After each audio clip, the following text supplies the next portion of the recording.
আজকে যে সত্যি ঘটনাটা শুরু করছি সেটা মধ্যপ্রদেশের খান্ডবা জেলার পুনাস নামে একটা গ্রামের ঘটনা।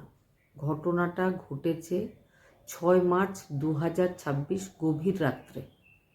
ঘটনাটা যে মহিলার সাথে ঘটেছে সে মহিলা একজন বিধবা মহিলা, বয়স 90 বছর, ধনী একজন মহিলা, কিন্তু বর্তমানে তার ধন সম্পত্তি, নিজের 3 ছেলে আর 1 মেয়ে, তাদের মধ্যে তিনি ভাগ করে দিয়েছেন। আর তিনি নিজের একটা জমিতে তার একটা ছোট্ট ঘর আছে, সেখানে তিনি থাকেন।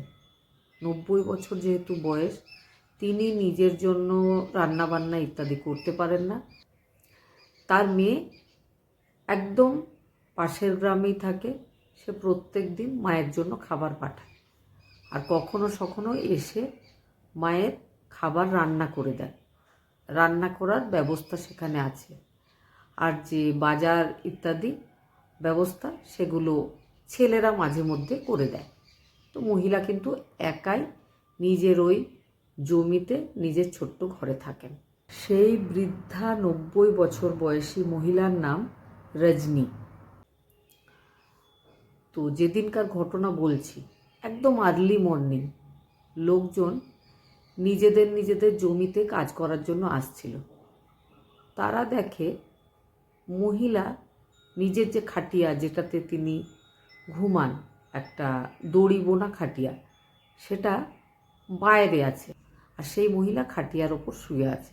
লোকজন তার দিকে যখন এগিয়ে আসে তখন দেখে যে মহিলার নিচের যে প্যান্ট, সালোয়ার, সেটা নেই, আর প্রাইভেট পার্ট দিয়ে প্রচুর রক্ত বেরোচ্ছে। মহিলা অসুস্থ, অজ্ঞান। সঙ্গে সঙ্গে তার ছেলেদের মেয়েদের খবর দেওয়া হয়। মহিলাকে স্থানীয় গ্রামেরই যে সরকারি হসপিটাল সেখানে নিয়ে যাওয়া হয়। মহিলার জ্ঞান তখনও ফেরেনি, মহিলা হয়তো বাঁচবে না এমনটাই মনে হচ্ছিল। তারপরে তাকে খান্ডবা সরকারি হসপিটালে রেফার করে দেওয়া হয়। ধীরে ধীরে ট্রিটমেন্টের পর মহিলার শরীরের অবস্থা একটু ঠিক হয়, তার জ্ঞান ফেরে। যেহেতু ব্যাপারটা একটা পুলিশ কেস বলেই মনে হয়েছিল, তো পুলিশকে খবর দেওয়া হয়েছিল। পুলিশ আসে, পুলিশ মহিলাকে বিভিন্ন প্রশ্ন করে, জিজ্ঞেস করে যে কি হয়েছে, কি ঘটেছে আপনার সাথে। তো মহিলা বলে যে 2-3 দিন আগে। আর মহিলার মেয়ে, সে বলেছিল সেদিন 2 মার্চ ছিল।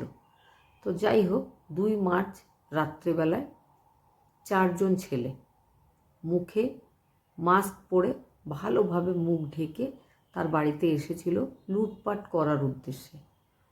সেই বৃদ্ধা মহিলা রজনীর বাড়ির জিনিসপত্র সব ওলট পালট করে টাকা খুঁজছিল, কিন্তু মহিলার কাছে কোনো টাকাই থাকে না। সেই জন্য তারা হতাশ হয়ে চলে গেছিল।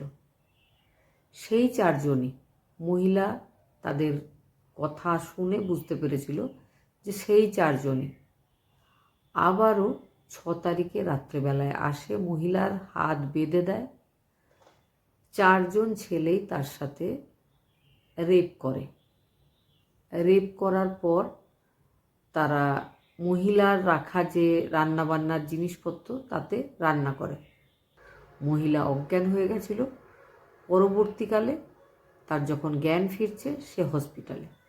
পুলিশ তাকে জিজ্ঞেস করে যে 4 জন ছিল তাদেরকে তিনি চিনতে পারবেন কিনা।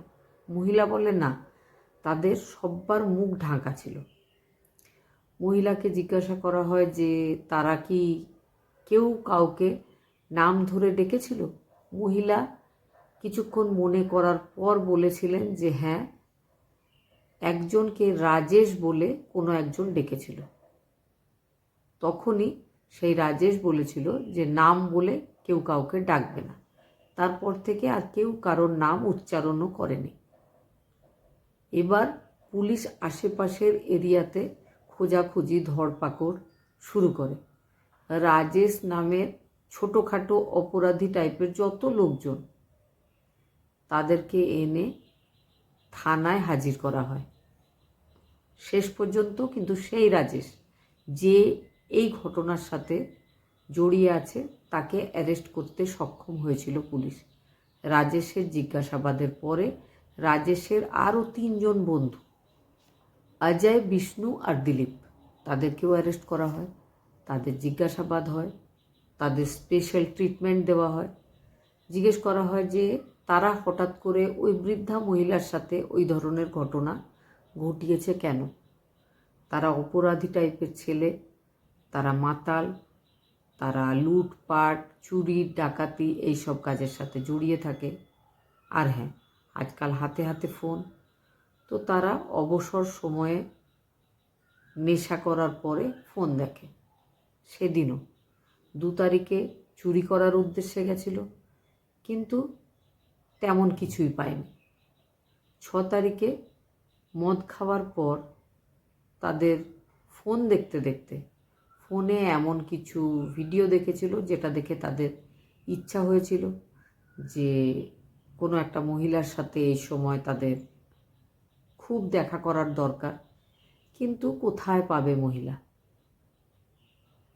তখনই ওই 4 জনের মধ্যে একজনের মনে হয় যে সেই যে বৃদ্ধা মহিলা যার বাড়িতে আমরা চুরি করতে গেছিলাম, সেখানে গেলে কেমন হয়। কারণ মহিলা বৃদ্ধা, খুব একটা ক্ষতি হবে না, কোনো ব্যাপার নেই, তিনি কাউকে বলতেও পারবেন না, এতটাই বয়স হয়েছে তার। সেই জন্য 4 জনই এসে পৌঁছেছিল সেই মহিলার বাড়িতে। মহিলার হাত বেঁধে দেওয়া হয়েছিল। তারপরে মহিলার সাথে 4 জন ছেলে একাধিকবার দুষ্কর্ম করে। তারপরে তাদের খিদে পায়, তারা মহিলার বাড়িতেই জিনিসপত্র দিয়ে রান্না করে খায়। খেতে খেতে ভোর হয়ে যায়।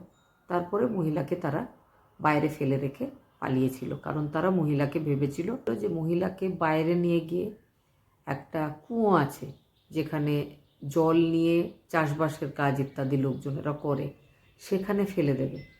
তবে খাটিয়াটা নিয়ে যখন তারা বাইরে বেরিয়েছে, তখন দেখেছে একটু ভোরের আলো ফুটে উঠেছে, লোকজন কিছু বাইরে বেরিয়ে এসছে নিজেদের মাঠের দিকে। তখন বেকার বিপদ না বাড়িয়ে তারা ওখানেই সেই মহিলাকে ওই অবস্থাতেই রেখে চলে গেছিল। বর্তমান সমাজে একদম ছোট্ট কন্যা সন্তানের জন্মের পর থেকেই তার সুরক্ষা নিয়ে যে চিন্তা ভাবনা শুরু হয়, সেটা কিন্তু একদম নিঃশ্বাস বন্ধ হওয়ার আগের দিন পর্যন্ত থেকেই যায়। এইভাবেই কিন্তু আমাদের সমাজটা চলছে। আর এই ব্যাপারগুলো হয়তো কোনো দিন বদলাতেও পারবো না আমরা। আপনাদের কি মনে হয়? অবশ্যই কমেন্ট করে জানাবেন।